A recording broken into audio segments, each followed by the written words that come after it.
இது சார் இதை வந்துடுறேன் சார். Okay sir. ஓகே. மச்சான் தீபக்கு யாரு ப்ரோ நீங்க? என்ன தெரியலடா. தெரியல ப்ரோ. டேய் ஸ்கூல் படிக்கும்போது நான் சப்ப சாமுன்னு சொல்லுவீங்களே சாம் மச்சான். ஏய் சாமி எப்படா இருக்க? இதோட மச்சான் ஆளே மாட்டிக்கிறியா மச்சான்?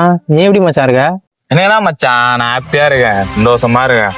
இப்பதான் காலேஜ் முடிச்சு ஐடில சேர்ந்துருக்கேன். மாசம் 50,000 வாங்குறேன். கார் இதுல நம்ம கார் தான். அது இதான் எங்க வீடு. சரி டிராபிக்னால பைக் வச்சு ஓட்டுனுக்கிறேன். சரி நீ எப்படி இருக்க? ஏதோ இருக்க மச்சான். காலையில் ஆயிடுச்சுன்னா மரக்கடிக்கு வேலைக்கு போகிறேன். நைட் ஆயிடுச்சுன்னா இப்போ ஒரு கல்யாண ஃபங்க்ஷன் சொல்லியிருந்தாங்க, அங்கே போய் எச்சல் எடுத்துகிட்டு வரேன் மச்சான். கிடைக்கிற சின்ன சின்ன வேலைக்கு போகிறேன். அதுவும் போனால் வீட்டில் சுத்தமாக மதிக்க மாட்டாங்க மச்சான். இதோ ஒவ்வொரு தடவை எச்சல் எடுக்கும்போது எனக்கு உன் ஞாபகம் தான் மச்சான் வரும். நீ எனக்காக மிஸ்கிட்ட எவ்வளோ பேசியிருக்கல. இதோ வந்துடுவா மிஸ், நான் உன்னை கூட்டின்னு வந்துடுவேன் மிஸ், நாளைக்கு வந்துடுவா மிஸ் எல்லாம் சொல்லியிருக்கேன். ஆனால் நான் உன் பேச்சை கேட்கவே இல்லை. நேரம் உன் பேச்சை கேட்டிருந்தா உன் நிலைமைக்கு இல்லைனாலும் உன் கூட சேர்ந்து ஒரு நல்ல நிலைமைக்கு இருந்திருப்பேன் மச்சான்.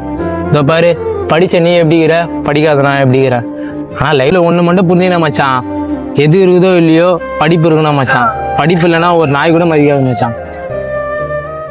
அப்பதான் என் பேச்சு கேட்கல. பேச்சு கேளு மச்சான். 10th certificate வச்சிருக்கல? இருக்கு மச்சான். அது எடுத்துட்டு வா, நான் ஒரு நல்ல வேலையில சேர்த்து வருவேன், நல்ல நிலைமைக்கு வருவேன். இப்ப வச்சு என் பேச்சை கேளு மச்சான், சரியா? சரிவா மச்சான்? சாப்பிட்டியா? இல்லை மச்சான். சரிவா சாப்பிடு.